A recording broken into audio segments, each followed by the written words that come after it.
Seems to be a communication breakdown again. Can't hear anything. Yeah. Can you hear now, Councillor Walker? Councillor Turley, can you hear? Yes, I can. I could hear everything going on between the meetings too, that it wasn't unmuted. Okay, thank you. We're all just backtracking in our minds right now. No, Okay. stop smiling, Anne. Councillor Yeah, Walker, I can hear too, thanks. Oh, great. Thank you for letting us know that. And also on Zoom, we have Cherie from media and some staff members there. And just if you make sure that you're muted and hands up, I'm sure Linda will be really alert to your hand going up. We've had a karakia earlier with the full council meeting to open our day together, and we'll close at the end of this meeting.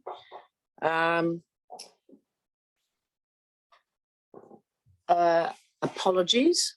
We've got apologies from Councillor Greening and Councillor Bryant, and a leave of absence from Councillor Mayling. If somebody's happy to move, thank you. And a second from Councillor Tufnell. All those in favour? Aye. Against? Aye. Carried. Thank you. No speakers in public forum. Are there any declarations of interest? No. We'll move to the minutes to be confirmed, that the minutes of the Regulatory Committee meeting held on Thursday, 5th of May, be confirmed as a true and correct record of the meeting. Councillor Butler, you happy to move? And Councillor Dowler. Any comments or no? All those in favour, please say aye. Aye. And against? Thank you. Carried.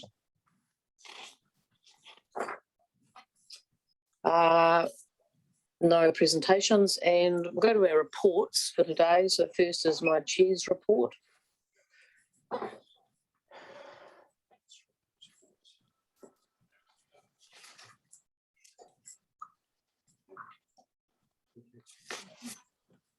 there extra minutes to do? No, I'm being told just that set of minutes. Thank you. Any comments or questions or anything to bring forward for the chair's report?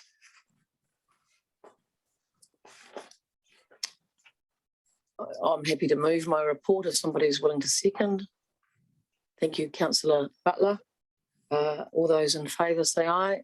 Aye. Against? Carried. And we move to the Environmental Assurance Group Manager's report, and over to you, Kim. Thank you, Chair. Tēnā koutou katoa, as noted in my Tēnā koutou katoa, as noted in my report and in the Chair's report, I'm new to the role, but not new to the region.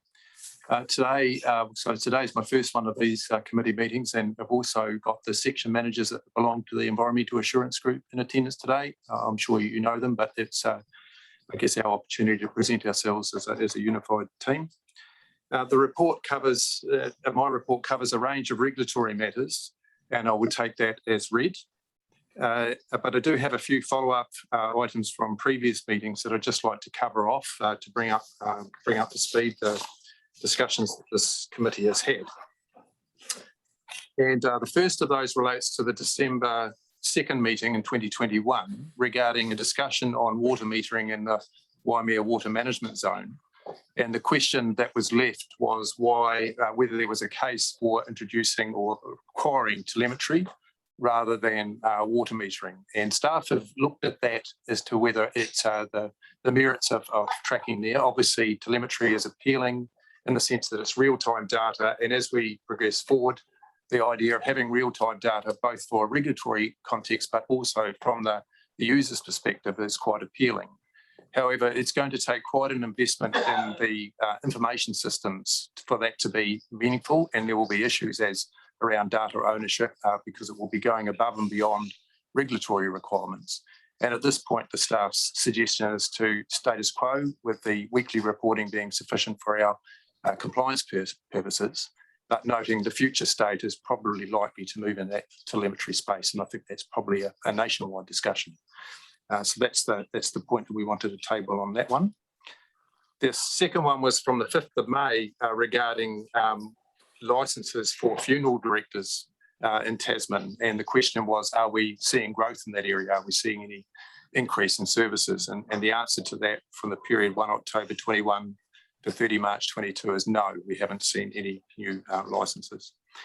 And the third one was a discussion around the review of a disqualification of dog ownership. And the question there was, were the folk that were required to relinquish their ownership rights, were they aware of their rights to seek a review of that disqualification decision? And we can confirm that all those that are in that space have been advised of their rights. So that's squared away as well. So those are the three sort of items from the past that I just wanted to bring to the attention of the committee today. And happy to leave it there. Thank you. Councillor Mackenzie. Thank you very much through the chair, and welcome, Chair, to your new role as in this committee, and look forward to working with you, and also welcome to Kim. I would like to make a comment about the telemetry point that you've just mentioned, and I have made this point several times actually sitting around this table, and I suspect sometimes that the point that I'm trying to make is misunderstood, or I'm not articulating it very well. So I'm going to have another go, if I may. So during my time on council, we often receive reports about, the non-compliance with returns in terms of water meters, the amount of rework that's involved, double checking, numerous methods of how people actually submit their returns, whether they be paper-based or whatever. And when I hear that, it immediately makes me think that our overall system for water information seems to be needing to be improved. And when I talk about a system, I'm not necessarily talking about telemetry, because telemetry is a tool within a bigger system. So a system is a whole series of procedures, guidelines, etc., etc. And so I've often thought that actually we need to stand back and relook the whole approach to make sure that it meets our requirements, which is to get the data that we need to be easy to operate from the user's perspective, and to make sure that it's all happening in an efficient and effective manner. And so every time I get a report with commentary around water meterage, I'm always left thinking that what we've got maybe it's time to have a refresh. So I'm not asking for a comment on that, but I'm just wanting to restate a point that I have made several times around this table. Thank you. We may seek a comment, however. You have anything to offer?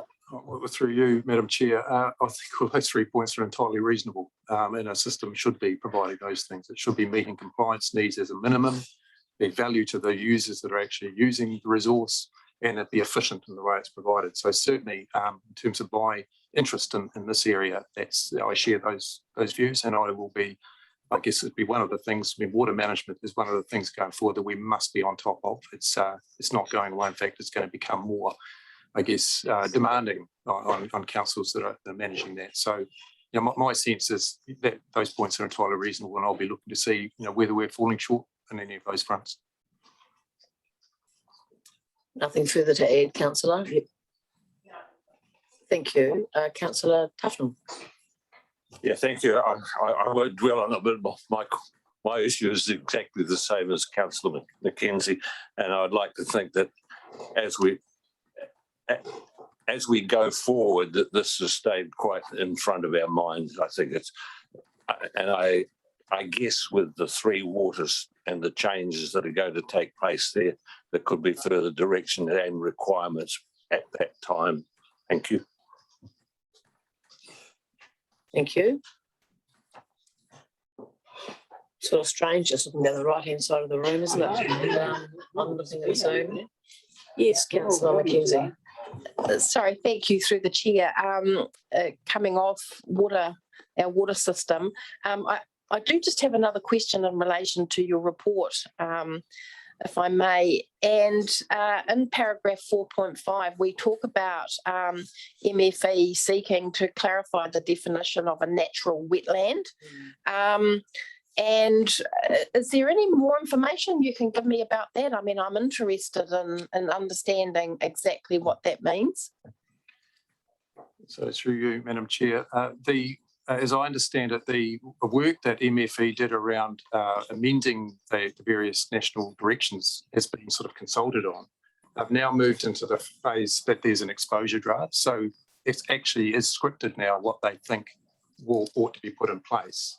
Our job now is to take that exposure draft where the policy is effectively now developed and see whether it's actually fine-tuned. So yes, there is material that is there. It's quite extensive to work your way through to actually get to the point is it managing those wetlands in an appropriate way. And of course, it's happening at a time when the courts have looked at what is or isn't a wetland and has caused some councils quite considerable points to reconsider. And so what we're hopeful is the latest direction takes those court learnings into account. So the staff are currently working their way through their views as to whether the exposure draft that has been released would be workable and cover those sorts of issues. But we can share that exposure draft with you by all means. Yeah, I would be interested in having a read of it if you could. I mean, I think that we have some current, maybe potential developments in our region where understanding this a little bit more will be really, really important, particularly for our role as councillors when we're, working with our local communities. So that would be useful. Thanks. I just, sorry, Madam Chair, whether Rob Smith wants to add to that discussion, because I know that's pretty core to his team as well. Yeah, through the chair. Thank you. I guess from a general point, Tasman actually is doing, I'd say, very well in the wetland space. We, Golden Bay and Buller, our wetlands are mapped, and we are busy working through the rest of the district at the moment. And within the next financial year, I would expect the desktop mapping to be completed for that. The exposure draft, we've got two processes that will work towards that. So one is the staff will come back and we'll certainly be talking to Kim's team about that. So we'll have a whole of council view, but also because we have the Natural Habitats Tasman process, we'll be working with the governance committee of that. So we also get that that wider kind of message as well back to MFE. So we'll have those two things, and we will certainly be sharing those with council. Thank you. Just before going to Councillor Butler, Rob, I was just thinking about in terms of the clarifying the definition of natural wetland. What impact does that have on the sites that we have registered so far in that mapping work that's happened? Could there be an impact there or not? I'm confident that we're actually pretty sorted. I would be surprised if there was going to be much of a change there. I guess the grey area is those wetlands that have grown because of a culvert that's blocked or things like that, and we have kind of managed those on case by case. The legislation's pretty tight around that, and if there's an area that's going to cause us angst, it'll be around those things where wetlands established, it's got away because of impeded drainage or whatever. And so some of that is natural wetlands re-establishing, some of that will be new wetland establishing. We've tended to treat those, we've been pragmatic about that, absolutely within the law. So that's the kind of the area that there will be some contest, and we will make sure that we cover that off. Our absolute approach is that the natural wetlands are quite different to constructed wetlands, unless the constructed wetland was a consent condition, in which case that is treated differently. We don't want to be seen as staff to be taking land that's productive land. Absolutely. So we've been really clear about that, and we've tried to work with landowners about managing the natural wetlands so they're not impacting on their operation either.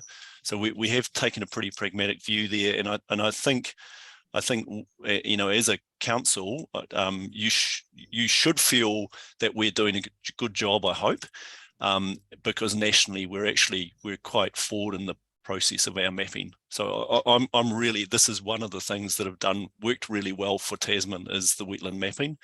And so with the exposure draft, we'll just tease out those little things so we don't trip anybody up, especially ourselves. Thank you, Rob. We'll go to Councillor Butler and then Councillor Turley. Thank you, through the chair. Thanks for that, Rob.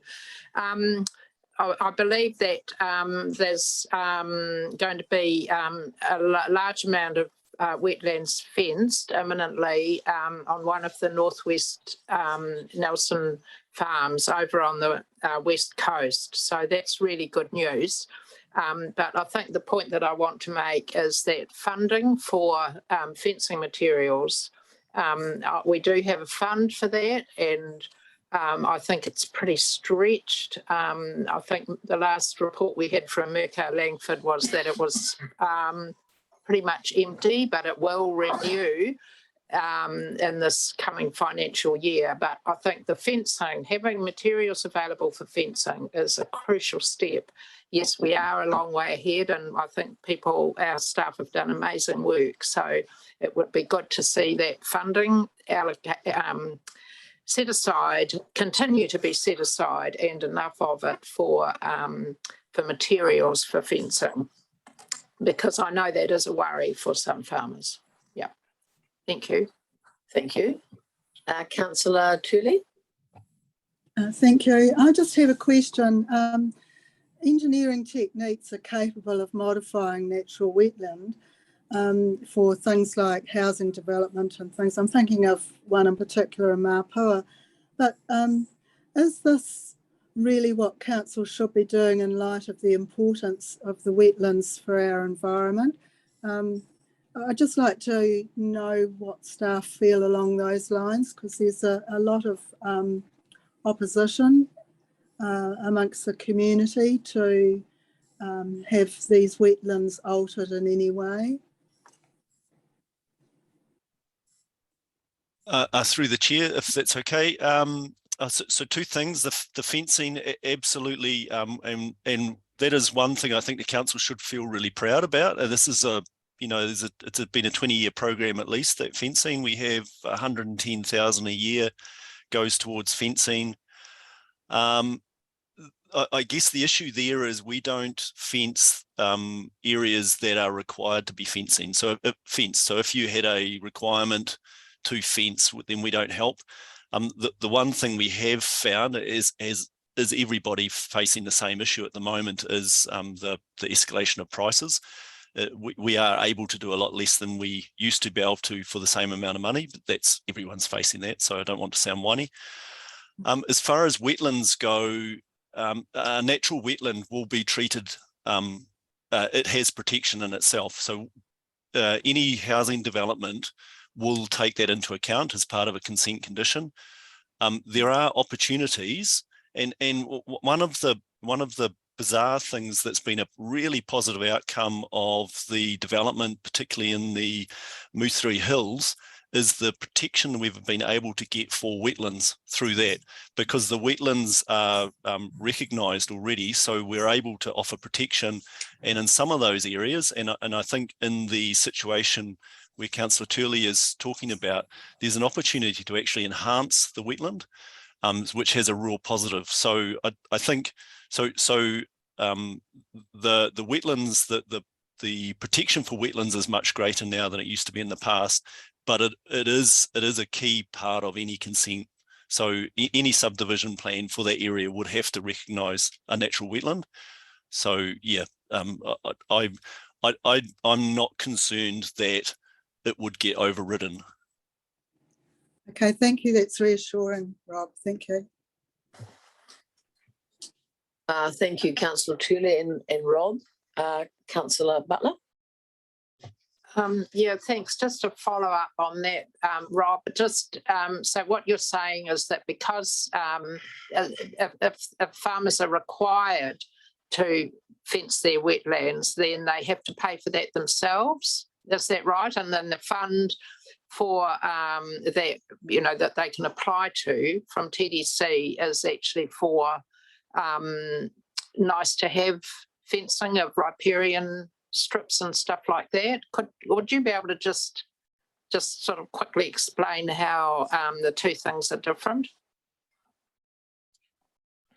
Through the chair, that is correct. So the fencing fund we have is to essentially get extra than is required. So, and that's why it's been so successful in riparian fencing, because until relatively recently, a lot of the riparian fencing was discretionary.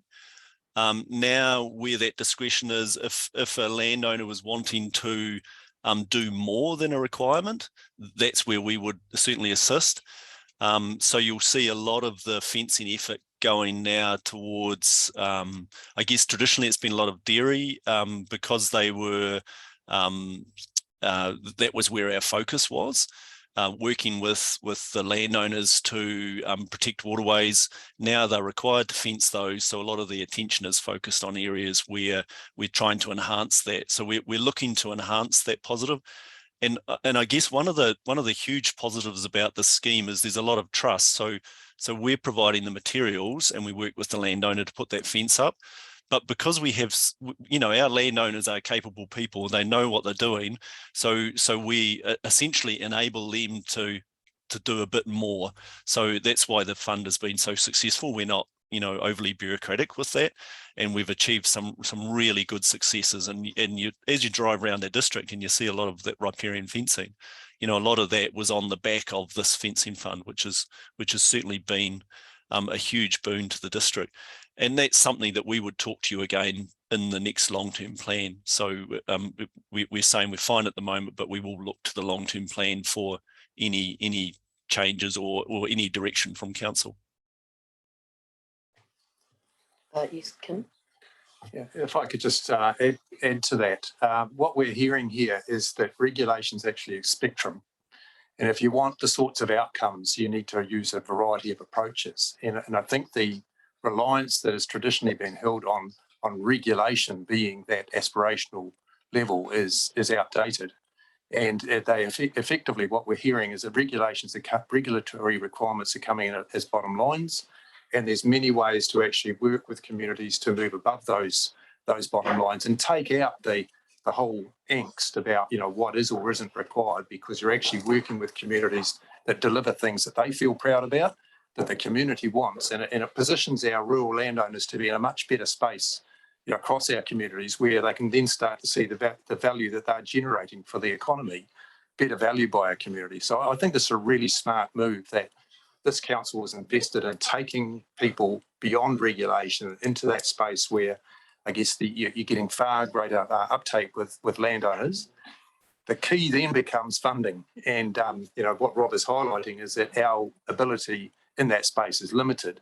And that's when partnering up with other entities who are like-minded and are drawing on funds from other sources, becomes very attractive. And Jobs for Nature and other sort of initiatives that have sort of come out in the COVID environment, a classic example where the region's benefiting considerably through the investment of funding and working with people who want to do the right thing. And so, we have had an opportunity in recent times with the COVID funding to take advantage of that. And since my time here, it's only very short, obviously, I've been heartened to hear the investment that is happening in the likes of that Jobs for Nature approach right across the region, and the sorts of things that are being done that otherwise wouldn't have been done. Yeah. Thank you for that. Welcome to Mayor King has joined us on Zoom. And Councillor Tully, your hand's up. Is that an extra? That's a further question? Yes, you. it's probably one for Rob, if that's all right. Just leading on from that housing development in Mapua, with the new data on a greater sea level rise expected sooner, if we use those figures, are we looking at that information when we're looking at that housing development there and its interaction with the wetland? Because, you know, these are questions that as councillors we're getting put to us. Through the chair, apologies, I didn't realise I hadn't turned my camera on. Absolutely. So as part of any subdivision, this is really Kim's area, but as part of any subdivision, our hazard staff will feed into that process. And of course, for a subdivision, we're looking long term. We're looking 100 years out. So we're taking the information we have. Well, I guess one of the issues that we would really like and that would help council a lot would be for the Ministry of the Environment to update its guidance about sea level rise. So at the moment, our staff rely, as they're expected to, rely on guidance from the ministry. So the ministry takes guidance from the experts. So we actually would like the ministry to take the latest information and take that into account. But yes, in any subdivision, we look at the hazards. So whether it's flooding or whether it's seawater inundation or hill slope. So yeah, that is taken into account. Thank you. Anything further to add, Kim? No. Any other comments? Or, yeah, carry on, Councillor Tully. Sorry. Carry on. I do know that the people are threatening legal action over this subdivision, and you know we really need that update so that it can be taken into account, you know, as soon as possible rather than later. Okay. Thank you, Councillor Tully.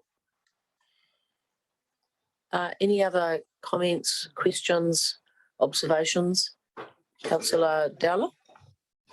Yeah, talking about 5.7 actually to do with the earthquake prone buildings.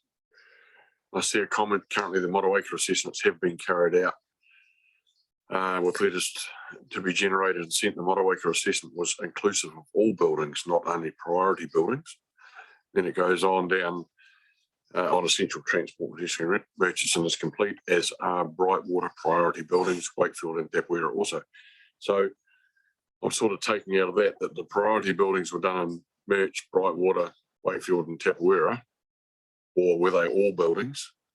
And when the presentation was done to the Motueka Community Board last year, we had two staff members, Emma Cooley and I can't think of the other person, David, you might be able to help me there, but they spoke about doing the assessments, and I made the point that please just don't drop a letter in letterbox to say that we've inspected your building and it's going to be condemned because of earthquake requirements.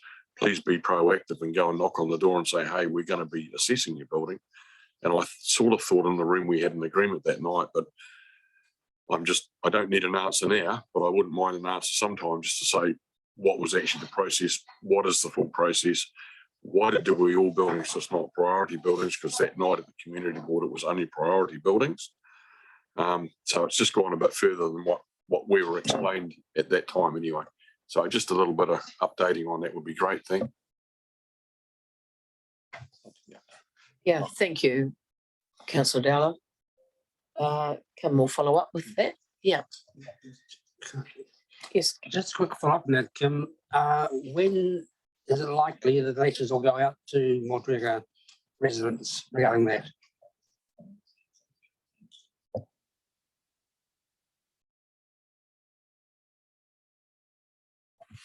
I just wonder, through your chair, whether Matt could actually give a direct answer to that. And the question is about when the letters will go out to the Motueka residents.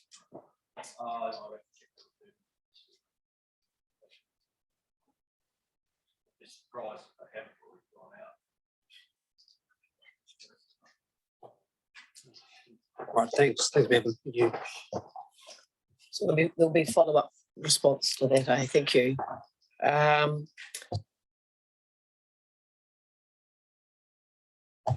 In terms of 4.4 around staff will assess whether or not to make a response in terms of the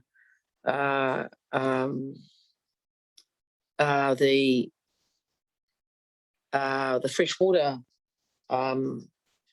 documents. So we don't know now whether we will or not, but you might or you might not. I get the materials come out with a relatively short turnaround time for response. So we're still in the process of, because this is something that ripples right through the organisation, through our planning, our consenting and our enforcement arms. And so we're still having those internal discussions as to whether or not a response is necessary. Okay. But what we are doing nationally is coordinating things at what's called the resource managers group level, where all councils come together. So there's discussions happening nationally and there's discussions happening regionally, and there will be responses whether we're support another one or whether we're looking to have our own, is whether I guess the question's there. Oh, okay. That's good to know. Thank you. And in terms of the and if so, circulate a draft to councillors if requested. I'd say that we if something is produced, even though there's a tight turnaround there, I think to send it out would be helpful, just so we can be up to speed with what the response is. Would be great. Thank you. There's nothing further. The resolution is that we receive the manager's report. Yes, Councillor Mackenzie, thank you. And is someone happy to second that? Councillor Dowler, thank you. And I'll put the resolution. Excuse me, Chair, I have had my hand up. Am I able to speak now? I have been looking up there for you, Councillor Walker. Thanks for calling out. No worries. Sorry. Didn't want to be rude. Just wanted to,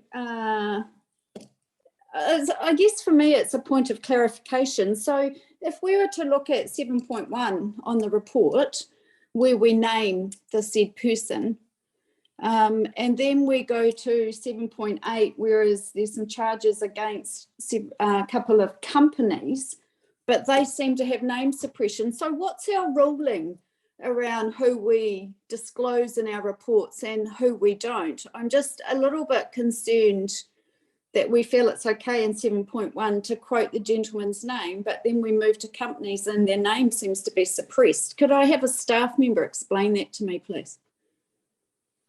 I can. Through you, Chair. I think in the first instance, we're dealing with something that's been through the courts, and so then that information becomes in the public domain. The second situation is where charges are being laid, and those folk that have had the charges laid against them, whether they're companies or individuals, have a number of rights. And one of those things that you need to respect in the lead up to these court proceedings is that those rights could include applications for name suppression. And so it's traditional not to mention when charges are laid the detail, but just to broadly outline the nature of the charges. Sorry, you're on. And so I think that's where that lands, but Adrian might be able to advance a little bit more around the background of the situation. Could you come to the mic? Sorry, Adrian, just so that those on Zoom will be able to hear you. They might be able to hear you anyway. Yeah. For you, Madam Chair, Mr. Drummond's actually hit the nail on the head. Once it's in the public domain, there's no restriction on using people's names. But if a court proceeding has been entered and there's no decision been made, it's normal for us to give them privacy until that's been concluded. Thank you. Anything further? No, that's Councillor it. Walker? No, thank you. Thanks for your explanation. Thank you. Councillor Turley? Thank you. I just have another question. So where is council at with the work around private swimming pools and the requirements to meet the legal issues there when they're not complying? Are we still working on that? Because I've noted some of the pools that I'm aware of don't seem to have made any progress.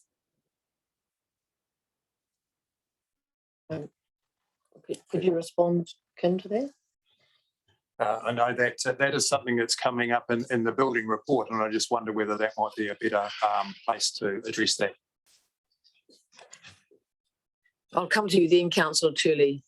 once we look at Matt's report. Thank you. Anything further? The resolution's been moved by Councillor Mackenzie and seconded by Councillor Dowler. I'll put the resolution. All those in favour say aye. Aye. And against. We move to propose temporary road closure for Matariki on Queen Street. Kia ora, Jamie. morning. OTY, over to you. Good morning, Madam Chair and councillors. I'm happy to take the report as read and answer any questions. Councillor Tufnell and then Councillor Dowler. Thank you. Happy to move. Thank you. So moved, Councillor Tufnell and Councillor Dowler seconding. Councillor Mackenzie. Thank you very much. Happy to support the resolution, but just want to make an observation.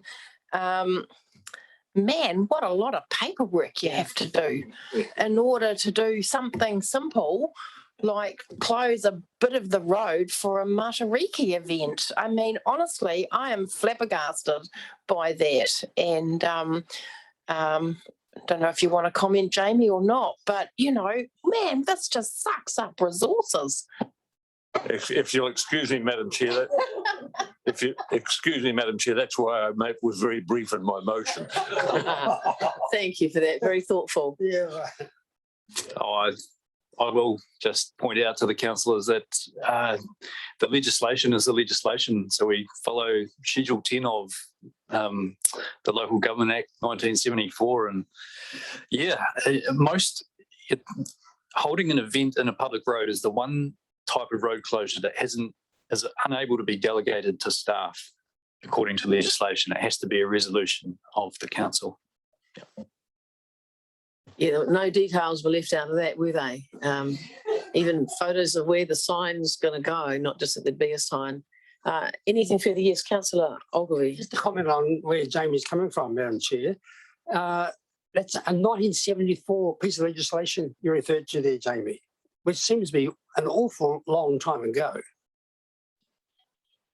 And I'm surprised there's been is there any likelihood of that being amended in the short term even? Or perhaps how can we lend towards that?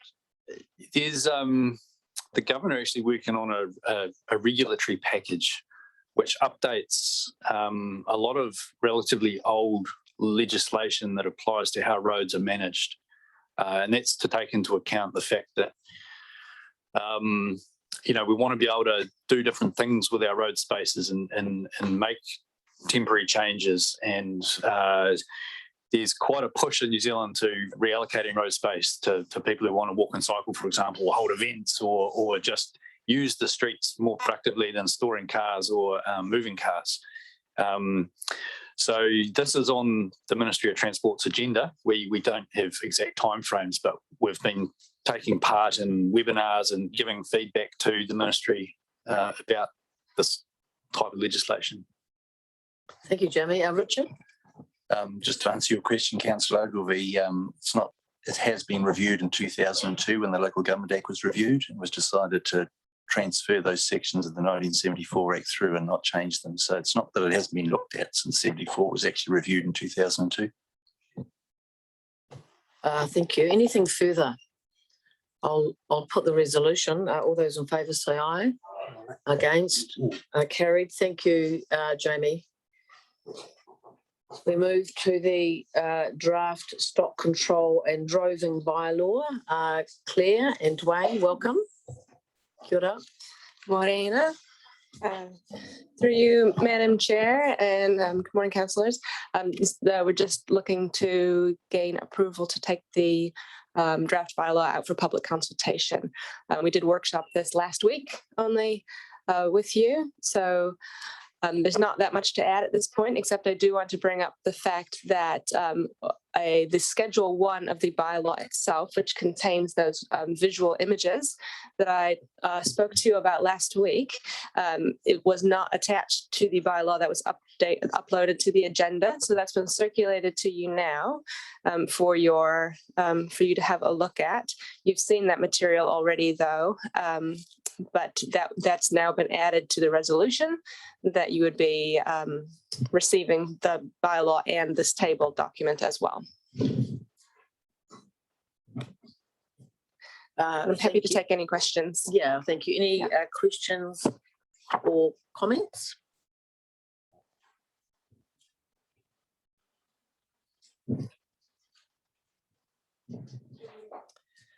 Councillor Mackenzie. Well, this is through you, Madam Chair. So do we need to, in this forum, work out who's going to be on the hearing panel? Are you actually looking for those names in this? Through the chair, not at this point, no. Yeah, through the chair, just to explain, the reason for that is because it'll be the new council that'll hear and deliberate on submissions. And so it'll be up to the new council to appoint the hearing panel and make recommendations back. Richard. Just modify wording there, be the new councillors, it's still the same council. It's new council. Indeed, that's a relief to know, isn't it? Probably a relief for Mr. Kirby. I'm happy to. Councillor Dowler. Councillor Mackenzie, you happy to move? I'm happy to move. I mean, I think we had a good thrash at this in the workshop. So yeah, happy to move it. And Councillor Dowler is happy to second. Thank you. Anything further? Looking at the screen. Okay, I'll put the resolution. All those in favour, please say aye. Aye. And against? Carried. Thank you, Claire.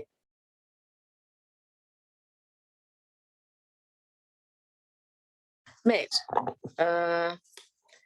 Building Assurance Managers Report. Welcome, Matt. You'll see in my chair's report a piece in there about Matt and his background, and welcome. Thank you, and good morning all. Morning, Madam Chair. I take my report has been read, so is there any questions?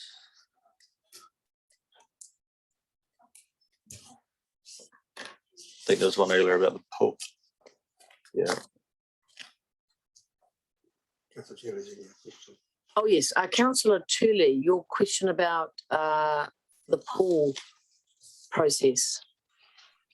Yes, I just wondered, yeah, and I'm aware, as you've mentioned, that you've found polls that you're not aware of, and I am aware of polls that I don't think you're aware of as well, and they're not up to standard, and yeah, I just wonder where we go to from here, because we've been relying on the goodwill of the public a bit too, but yeah.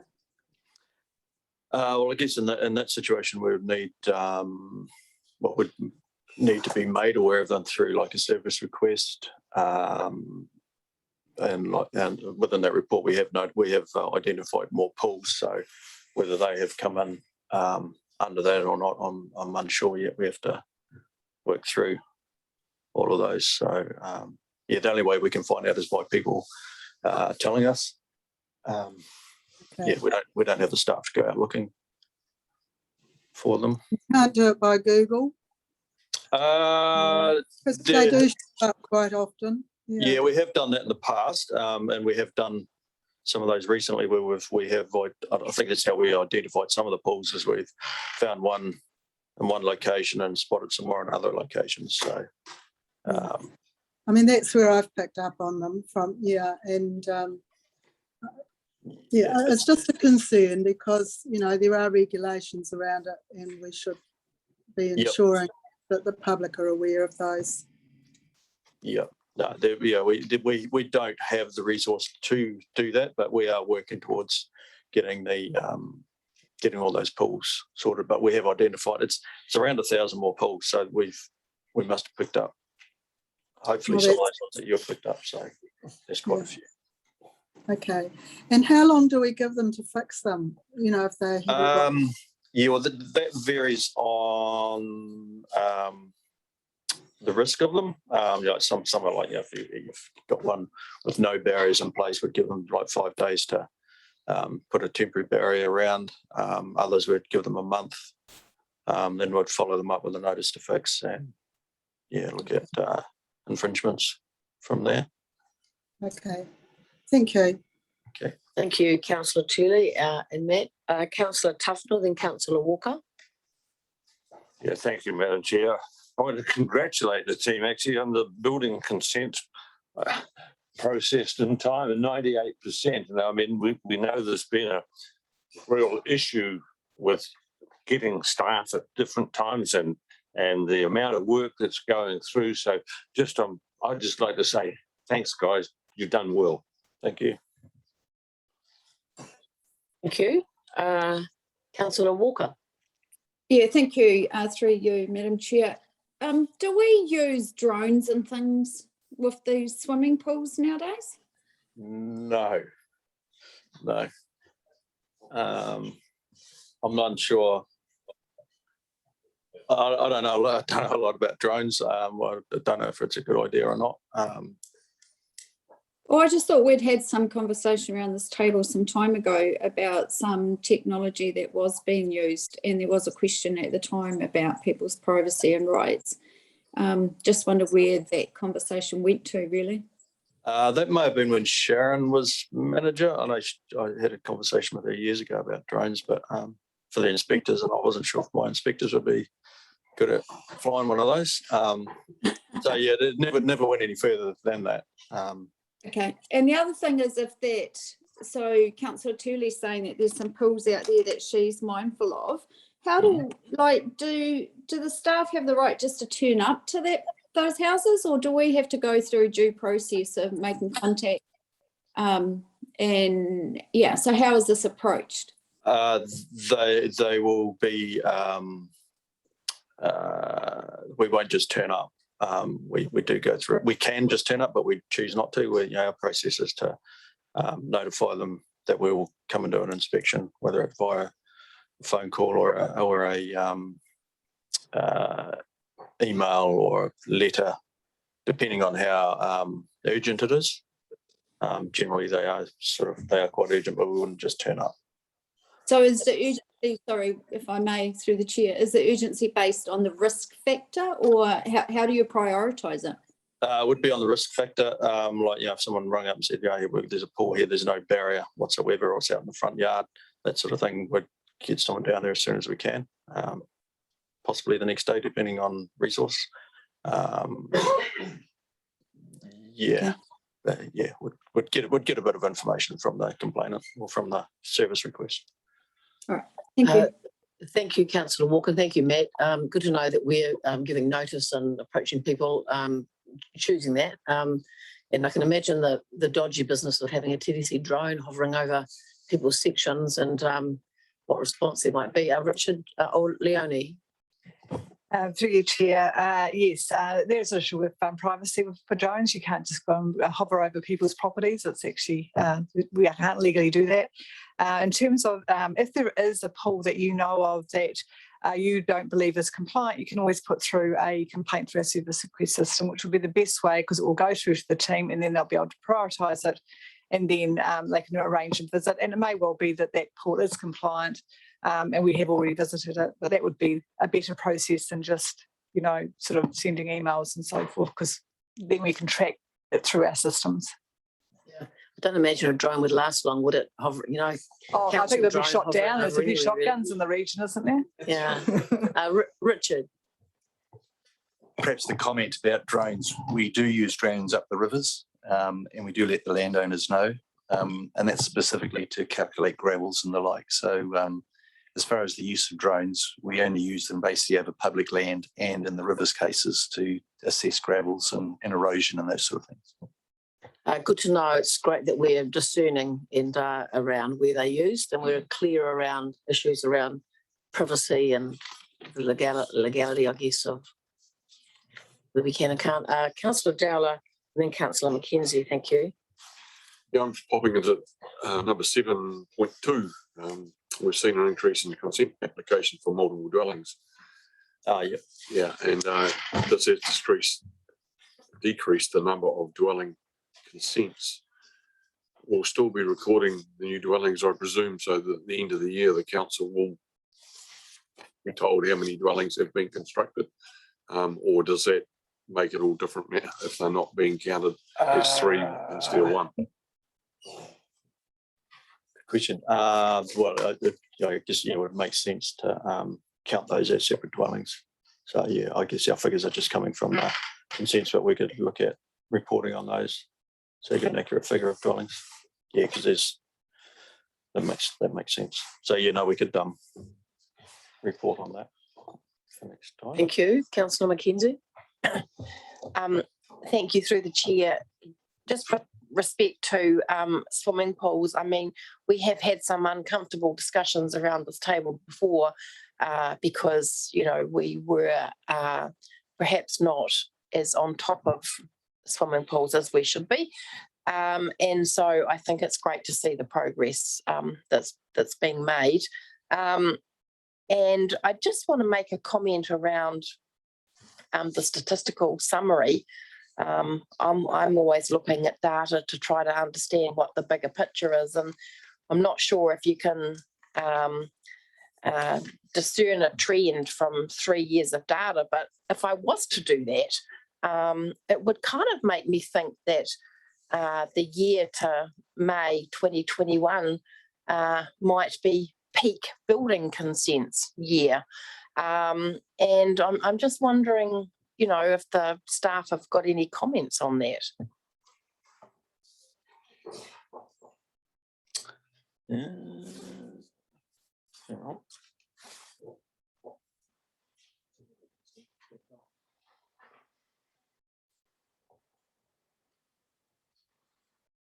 Anything from anyone? I'll look into that. Okay, well, I guess what sits behind my question is, I mean, we're thinking about the FDS and we understand development and all the rest of it. And so I'm going through in my head trying to say, what's happening in the region? What is this really telling us? So I don't need an answer now, but I think it's food for thought when you actually look at this data. Agreed, thank you. Did you... I was going to make the same point generally in terms, I think the last column there shows 11% reduction in building consents, dwelling consents from last year. But last year was, I think, 30% up on the previous year, so 3 up and down currently. But another question, and you may be able to help me, Matt, in terms of the King Edward Street tobacco building and the clearance of that contaminated site. Can you help me, or perhaps Kim can? Yes, I know it's in the control of Daniel Winter as the manager, isn't he? Is he Wakatu? No, our Kim staff, Daniel. I'm unsure of his name, but my understanding is the asbestos removal companies out there now, and they should be complete by 1st of August, and that was the time frame we gave them. So whether they're on track or not, but yeah, there's definitely progress being made out there. Yeah, we could touch base and see where they're at if they will complete it by 1st of August. Thank you. Yeah, where is it? Thank you. Where is it that we will get a formal update on that process? I noticed Councillor Wensley had a comment in her last chair's report about it as a brief update, and we did discuss something about that, didn't we? Come about how we get the next formal, I guess, update. Through you, Madam Chair, these are the sorts of things that the councillors have got an interest in that come through and can come through into my regular report, so we don't have to wait the cycle for the full building report to come through. But that is 3 monthly for this committee. Is that timely enough for you? Yeah, and I'll put it through, Madam Chair. Okay, thank you. Councillor, Adrian, yes. Sorry, Madam Chair. Come forward to the mic. Thank you, Adrian. I just wanted to backtrack slightly on the access to property because I don't want any confusion amongst the councillors here. We don't always let people know we're going onto their properties. So if we can, our rule is under our SOP to let people know. But if we're going onto the property to investigate something that they could hide, and for example, if we have a complaint that people got a big pit on the property and they're filling it with all sorts of chemicals and rubbish, we won't tell them we're coming because it'll give them the opportunity to hide that away. But if it's a routine visit, and I would say in the case of a swimming pool, you'd probably have a bit of trouble hiding that away. So therefore, it's not so urgent to let people know we're coming. It's not a problem to let people know we're coming. But I don't want people to go away from this meeting thinking under privacy, we never go onto a property unannounced. That's not true. So if we're investigating something that what the actual legislation says, it will not enable you to do what you're going there to do. So it gives them a chance to hide something away. We would not tell them we were coming.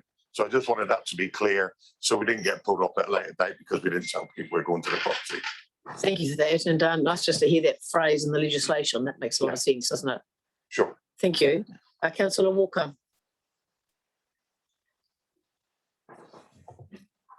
Yeah, thank you.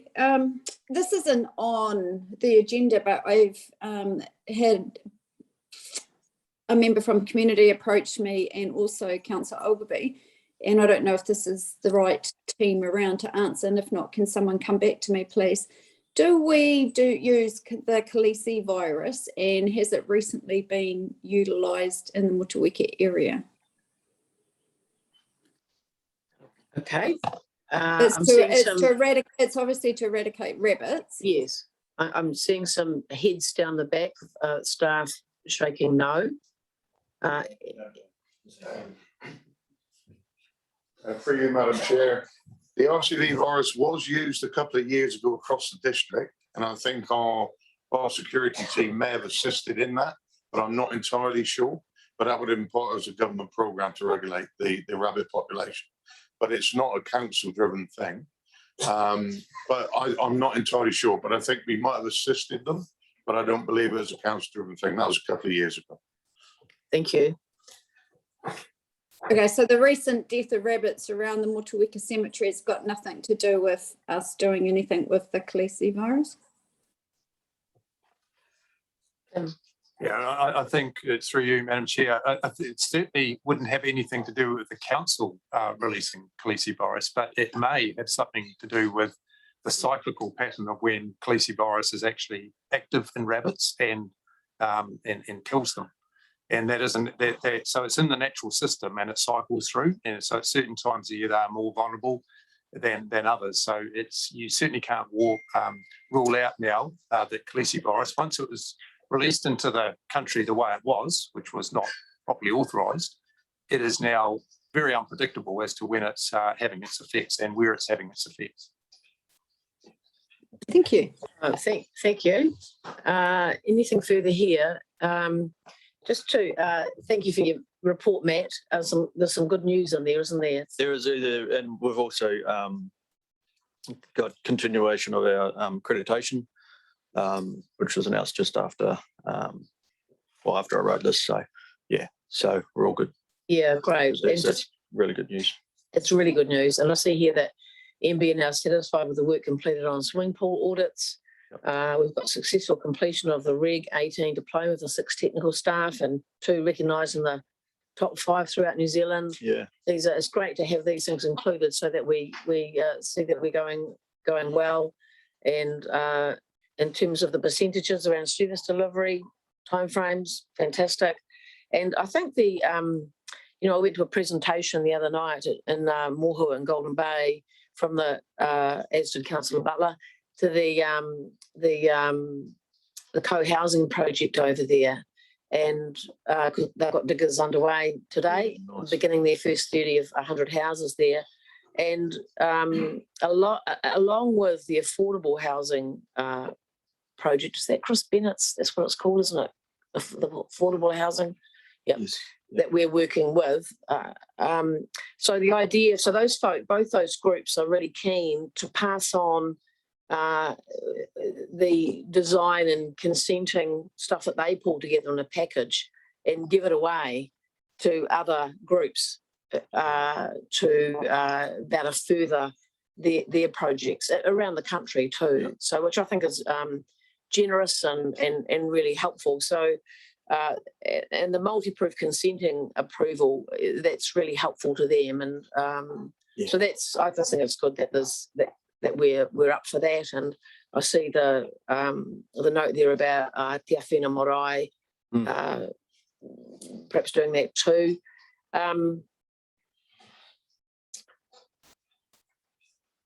Yes, I just want to acknowledge those really positive points that are in your report. Thank you. And that the auditors were generally complimentary of the work of the BCA and particularly the statutory timeframes, and that this was achieved despite considerable constraints. So thank you. Yeah. And if you could pass on to the team our appreciation. I know that you're all working very hard, and it's gratifying to see these results coming through. Is somebody happy to move the report? We're moving, I think, that we're receiving. Thank you, Councillor Butler, and Councillor Tuffnell's happy to second. All those in favour, please say aye. Aye. Against? Carried. Thank you very much, Matt. Thank you, Madam Chair. Thanks, councillors. Is that us? Linda's telling me yes, so it must be. And just a note before our karakia to close, that after this meeting closes, Richard Kirby's going to spend some time with us, along with Dwayne and perhaps others, on the Water Services Entities Bill submission. So we're looking at 30 to 45 minutes for that. So I'll do the closing karakia, and then we'll have a break of quarter of an hour. Okay. Motueka rules, eh? We're going 5 and 15, so I have 10 minutes, I think. I think a 10-minute to, 10 minutes to get a cup of tea and a brisk walk outside might be good. Anything further before I close the meeting? Thank you to all staff for all your work. Very much appreciated from our side of the table. Thank you, Kim, and your team, and thanks very much on the boards over there, Lane and Linda. Thank you. Karakia tātou. Tāwhiri mai ngā hua o te tai ao, mai a papa tuaniku e takoto nei, kia rangi nui e tu iho nei, tūturu whakamau kia Tina, hui e tae kia. We welcome the fruits of the environment, both literally and in a figurative sense. Thank you, everybody.